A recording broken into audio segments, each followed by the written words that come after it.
ಹುಡುಗರು ಕೇಕ್ ಮಾಡಿಕೊಡು ಅಂತ ಕಾಡ್ದಾಗ ಇದನ್ನು ನೀವು ಬರೀ 10 ನಿಮಿಷದಾಗ ತಯಾರಿಸಿ ಕೊಡ್ಬೋದು.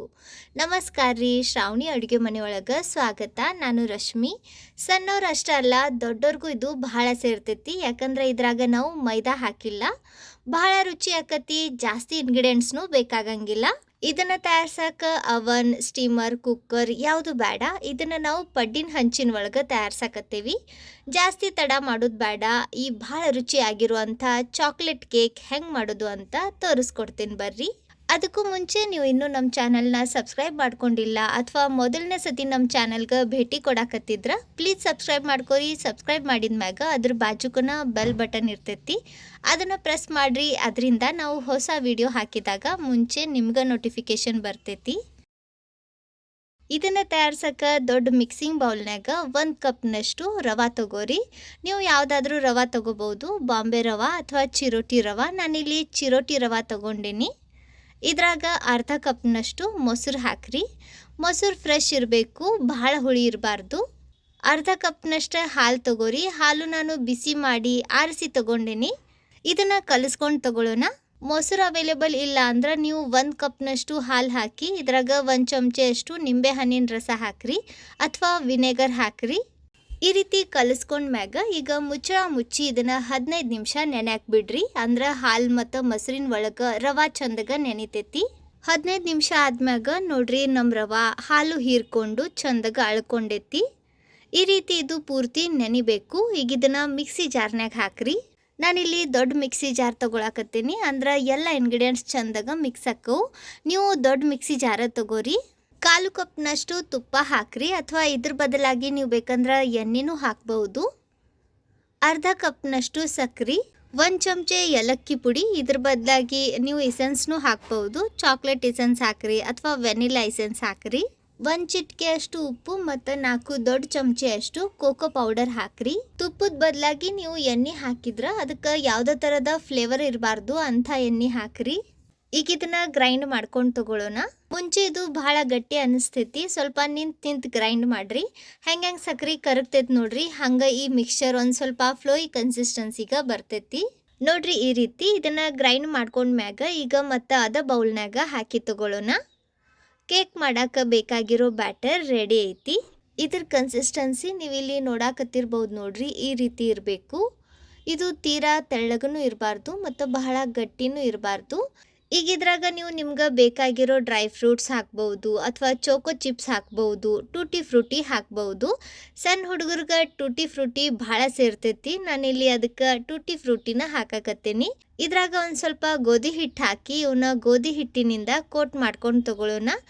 ಈ ರೀತಿ ಮಾಡೋದ್ರಿಂದ ಇವನ್ನ ನಾವು ಬ್ಯಾಟರ್ನಾಗ ಹಾಕಿದಾಗ ಇವು ತಳಕ್ಕೆ ಹೋಗಿ ಕುಂದ್ರಂಗಿಲ್ಲ. ನಾವು ಎಲ್ಲಿ ಹಾಕಿರ್ತೇವೆ ನೋಡ್ರಿ, ಅಲ್ಲೇ ಉಳಿತವು. ಈಗ ನೋಡ್ರಿ, ಇಲ್ಲಿ ನಾನು ಪಡ್ಡಿನ ಹಂಚು ತೊಗೊಳಕತ್ತೀನಿ. ಇದಕ್ಕೆ ಒಳಗೆ ಎಣ್ಣೆ ಸವರಿ ತೊಗೊಳ್ಳೋಣ. ನಾನಿಲ್ಲಿ ಮಣ್ಣಿನ ಹಂಚು ತೊಗೊಳಕತ್ತೀನಿ. ನೀವು ನಾನ್ ಸ್ಟಿಕ್ ಹಂಚು ತೊಗೊಂಡ್ರೆ ಇನ್ನೂ ಚಲೋ ಇರ್ತೈತಿ. ಈಗ ಇದನ್ನು ಬಿಸಿ ಮಾಡಕ್ಕೆ ಇಡೋಣ. ಗ್ಯಾಸ್ ಮ್ಯಾಗ ನೋಡ್ರಿ, ಮುಂಚೆ ಈ ರೀತಿ ತೆವಿ ಇಡ್ರಿ, ಅದ್ರ ಮ್ಯಾಗ ಪಡ್ಡಿನ ಹಂಚು ಇಡ್ರಿ. ಅಂದ್ರೆ ನಾವು ಇದ್ರಾಗ ಬ್ಯಾಟರ್ ಹಾಕಿದಾಗ ಬ್ಯಾಟರ್ ತಳಕ್ಕೆ ಹೊತ್ತಂಗಿಲ್ಲ. ಈಗ ಲಾಸ್ಟಿಗೆ ನಾವು ತಯಾರಿಸಿ ಇಟ್ಟಿರೋ ಬ್ಯಾಟರ್ ಒಳಗೆ 1 ಚಮಚೆಯಷ್ಟು ಬೇಕಿಂಗ್ ಪೌಡರ್ ಮತ್ತು ಅರ್ಧ ಚಮಚೆಯಷ್ಟು ಬೇಕಿಂಗ್ ಸೋಡಾ ಹಾಕಿ ಇದನ್ನು ಚಂದಗ ಕಲಿಸ್ಕೊಂಡು ತಗೊಳ್ಳೋಣ. ಬೇಕಿಂಗ್ ಪೌಡರ್ ಮತ್ತು ಬೇಕಿಂಗ್ ಸೋಡಾ ಹಾಕಿದ ಮ್ಯಾಗ ಜಾಸ್ತಿ ತಡ ಮಾಡಕ್ಕೆ ಹೋಗ್ಬೇಡ್ರಿ. ಇದನ್ನು ಈ ರೀತಿ ಚಂದಗ ಕಲಿಸ್ಕೊಂಡು ತಗೋರಿ. ನೋಡ್ರಿ, ಬ್ಯಾಟರ್ ಹಗುರ ಆಗಿ ಉಬ್ಬಾಕತ್ತೈತಿ. ಈಗ ಈ ಸ್ಟೇಜ್ನಾಗ ಇದ್ರಾಗ ನಾವು ರೆಡಿ ಮಾಡಿಟ್ಟಿರೋ ಟೂಟಿ ಫ್ರೂಟಿ ಹಾಕೋಣ. ಇದ್ರಾಗೇನು ಸ್ವಲ್ಪ ಟೂಟಿ ಫ್ರೂಟಿ ನಾನು ತೆಗೆದಿಡಾಕತ್ತೀನಿ ಲಾಸ್ಟಿಗೆ ಮ್ಯಾಗ ಸ್ಪ್ರಿಂಕಲ್ ಮಾಡಕ್ಕೆ. ಇವನ್ನ ಹಿಟ್ಟಿನಾಗ ಕಲಿಸ್ಕೊಂಡು ತಗೊಳ್ಳೋಣ. ಈ ಕೇಕ್ ನಾವು ಸ್ಟೀಮ್ ಮಾಡಿನೂ ತಯಾರಿಸ್ಬೋದು. ನಿಮ್ಮ ಕಡೆ ಇಡ್ಲಿ ಪಾತ್ರೆ ಇದ್ರೆ ಅದ್ರಾಗ ತಯಾರಿಸ್ಬೋದು. ಸೊ ಕೇಕ್ ಮಾಡಕ್ಕೆ ಫೈನಲಿ ಬ್ಯಾಟರ್ ರೆಡಿ ಐತಿ. ಇದನ್ನು ನಾವು ಸ್ಟೀಮ್ ಸಹ ಮಾಡಿ ತಯಾರಿಸ್ಬೋದು. ಇದನ್ನು ಸ್ಟೀಮ್ ಮಾಡಿ ಹೆಂಗೆ ತಯಾರಿಸೋದು ಅಂತ ತೋರಿಸ್ತೇನೆ ನೋಡ್ರಿ. ನನ್ನ ಕಡೆ ಇಲ್ಲಿ ಅಗಾರೋ ಎಗ್ ಬಾಯ್ಲರ್ ಐತಿ. ಇದ್ರಾಗ ಇದನ್ನು ಸ್ಟೀಮ್ ಮಾಡ್ಕೊಂಡು ತಗೊಳ್ಳೋಣ. ಇದ್ರ ತಳಕ್ಕೆ ನೀರು ಹಾಕಿ ಮ್ಯಾಗ ನೋಡ್ರಿ ಈ ಥರದ ಟ್ರೇ ಇರ್ತೈತಿ. ಇದನ್ನು ಇಟ್ಟು ಪೋಚ್ ಟ್ರೇಕ ಒಂದು ಸ್ವಲ್ಪ ಎಣ್ಣೆ ಸವರಿ ಇದ್ರಾಗ ನಾವು ತಯಾರಿಸಿರೋ ಬ್ಯಾಟರ್ ಅರ್ಧದಷ್ಟು ಹಾಕೋಣ. ನೋಡ್ರಿ, ಈ ರೀತಿ ಸಣ್ಣ ಸೌಟ್ನಿಂದ ಒಂದೊಂದು ಸೌಟ್ನಷ್ಟು ಬ್ಯಾಟರ್ ಹಾಕ್ರಿ. ಇದು ಉಪ್ತೈತಿ, ಅದಕ್ಕೆ ಅರ್ಧದಷ್ಟು ಹಾಕ್ರಿ. ಮ್ಯಾಗ ನಾವು ತೆಗೆದಿಟ್ಟಿರೋ ಟೂಟಿ ಫ್ರೂಟಿನ ಸ್ಪ್ರಿಂಕಲ್ ಮಾಡಿ ತಗೊಳ್ಳೋಣ. ಇದ್ರ ಕ್ಯಾಪ್ ಕ್ಲೋಸ್ ಮಾಡಿಡ್ರಿ. ಇದು ಸ್ಟೀಮ್ ಆದ್ಮ್ಯಾಗ ತಾನ ಬಂದಾಕತಿ. ಇದು ಆಗಲಿ ಅಲ್ಲಿವರೆಗೂ ನಾವು ಪಡ್ಡಿ ನಂಚು ಬಿಸಿ ಮಾಡಕ್ಕೆ ಇಟ್ಟಿದ್ವಿ ನೋಡ್ರಿ, ಅದು ಬಿಸಿ ಆಗೈತಿ.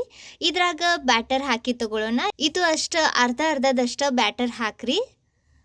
ಮ್ಯಾಗ ಟೂಟಿ ಫ್ರೂಟಿ ಸ್ಪ್ರಿಂಕಲ್ ಮಾಡಿ ಇದು ಪೂರ್ತಿ ಕವರ್ ಆಗಬೇಕು ಅಂತ ಮುಚ್ಚಳ ಮುಚ್ಚಿ ಪೂರ್ತಿ ಲೋ ಫ್ಲೇಮ್ನಾಗ ಇದನ್ನು ಒಂದು 8 ರಿಂದ 10 ನಿಮಿಷ ಬೇಯಿಸ್ರಿ. ಇದು ಆಗಲಿ ಅಲ್ಲಿವರೆಗೂ ನೋಡ್ರಿ, ಈ ಕಡೆ ನಾವು ಎಗ್ ಬಾಯ್ಲರ್ ಒಳಗೆ ಸ್ಟೀಮ್ ಮಾಡಕ್ಕೆ ಇಟ್ಟಿರೋ ಕೇಕ್ ಸ್ಟೀಮ್ ಆಗಿ ಇದು ತಾನ ಬಂದಾಗೈತಿ. ಇದನ್ನ ತೆಗೆದು ನೋಡೋಣ. ವಾವ್, ಸೂಪರ್ ನೋಡ್ರಿ, ಇದು ರೆಡಿ ಐತಿ. ಇದನ್ನ ಹೊರಗೆ ತೆಗೆದು ತಗೊಳ್ಳೋಣ. ಇದನ್ನ ತಕ್ಷಣ ಅನ್ಮೋಲ್ಡ್ ಮಾಡಬೇಡ್ರಿ, ಒಂದು ಸ್ವಲ್ಪ ಆರ್ಲಿ.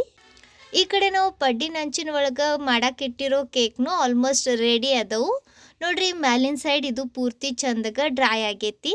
ಒಳಗೂ ಈ ರೀತಿ ಚೆಕ್ ಮಾಡ್ರಿ, ಇದು ಕ್ಲೀನ್ ಆಗಿ ಬರಬೇಕು.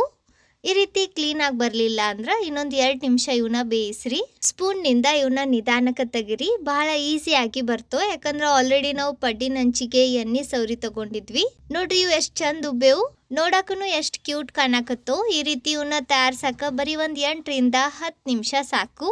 ಎಗ್ ಬಾಯ್ಲರ್ನಾಗ ತಯಾರಿಸಿರೋ ಕೇಕ್ನು ಆರೈತಿ ನೋಡ್ರಿ. ಇದು ಎಡ್ಜಸ್ಕೋ ಆಲ್ರೆಡಿ ಈ ರೀತಿ ಬಿಡಾಕತ್ತೈತಿ. ಇದನ್ನ ಪ್ಲೇಟ್ನಾಗ ತೆಗೆದು ತಗೊಳ್ಳೋಣ. ಈ ರೀತಿ ಹೊಳಸಿ ಇಟ್ಟು ಒಂದು ಸ್ವಲ್ಪ ಟ್ಯಾಪ್ ಮಾಡ್ರಿ, ಇವು ತಾನಾಗ್ಲೇ ಬಿಡ್ತವು. ವಾವ್, ಪರ್ಫೆಕ್ಟ್ ನೋಡ್ರಿ. ನೋಡಿದ್ರನ ಗೊತ್ತಕ್ಕೋ ಇವು ಎಷ್ಟು ಸ್ಪಾಂಜಿ ಆಗ್ಯಾವಂತ. ಇದನ್ನ ಹತ್ರದಿಂದ ತೋರಿಸ್ತೇನೆ ನೋಡ್ರಿ. ಸ್ಪಾಂಜಿ ಟೆಕ್ಸ್ಚರ್ ನಿಮ್ಗೆ ಇಲ್ಲಿ ಗೊತ್ತಾಗ್ತಿರ್ಬಹುದು. ಇದನ್ನ ಮುರಿದು ನೋಡೋಣ. ಪರ್ಫೆಕ್ಟ್ ನೋಡ್ರಿ, ಮಾರ್ಕೆಟ್ನಾಗ ತಂದಿರ್ತೇವಲ್ಲ ಅದೇ ಥರ ಟೆಕ್ಸ್ಚರ್ ಬಂದೈತಿ. ಈ ಕಡೆ ನಾವು ಪಡ್ಡಿ ನಂಚಿನ ಒಳಗೆ ತಯಾರಿಸಿರೋ ಕೇಕ್ನು ಬಹಳ ಚಲೋ ಬಂದವು. ನೀವು ಇಲ್ಲಿ ನೋಡಾಕತ್ತಿರ್ಬೋದು ನೋಡ್ರಿ. ಇದನ್ನ ಪ್ರೆಸ್ ಮಾಡಿ ತೋರಿಸಿದಾಗ ಇದು ಎಷ್ಟು ಸ್ಪಾಂಜಿ ಆಗೈತೆ ಅಂತ ನಿಮ್ಗೆ ಗೊತ್ತಾಗ್ತಿರ್ಬೋದು. ಒಳಗಿನ ಸೈಡನ್ನು ನೋಡ್ರಿ, ಇದು ಎಷ್ಟು ಪರ್ಫೆಕ್ಟ್ ಆಗಿ ಬಂದೈತಿ. ಸೊ ಇವತ್ತಿನ ಈ ಬಹಳ ರುಚಿಯಾಗಿರುವಂಥ ಚಾಕ್ಲೇಟ್ ಕೇಕ್ ನಿಮ್ಗೆ ಹೆಂಗೆ ಅನಿಸಿದ್ವು ಕಾಮೆಂಟ್ನಾಗ ತಿಳಿಸ್ರಿ. ವಿಡಿಯೋ ಚಲೋ ಅನ್ಸಿದ್ರ ಸ್ವಲ್ಪರ ಯೂಸ್ಫುಲ್ ಅಂತ ಅನ್ಸಿದ್ರ ಲೈಕ್ ಮಾಡ್ರಿ. ನಿಮ್ಮ ಫ್ರೆಂಡ್ಸ್ ಹಂಗೆ ಫ್ಯಾಮಿಲಿ ಸರ್ಕಲ್ ಜೊತೆ ವಿಡಿಯೋನ ಶೇರ್ ಮಾಡಿ ಪ್ರೋತ್ಸಾಹಿಸಿ. ನಿಮ್ಮ ಬ್ಯುಸಿ ಲೈಫ್ನಾಗ ಟೈಮ್ ತೆಗೆದು ಈ ವಿಡಿಯೋ ನೋಡಿದ್ದಕ್ಕೆ ಧನ್ಯವಾದ. ಭೇಟಿ ಆಗೋಣಂತ ಇದೇ ಥರದ ಮತ್ತೊಂದು ಹೊಸ ರುಚಿಯಾಗಿರೋ ಯೂಸ್ಫುಲ್ ಇನ್ನೋವೇಟಿವ್ ರೆಸಿಪಿ ಜೊತೆಗೆ.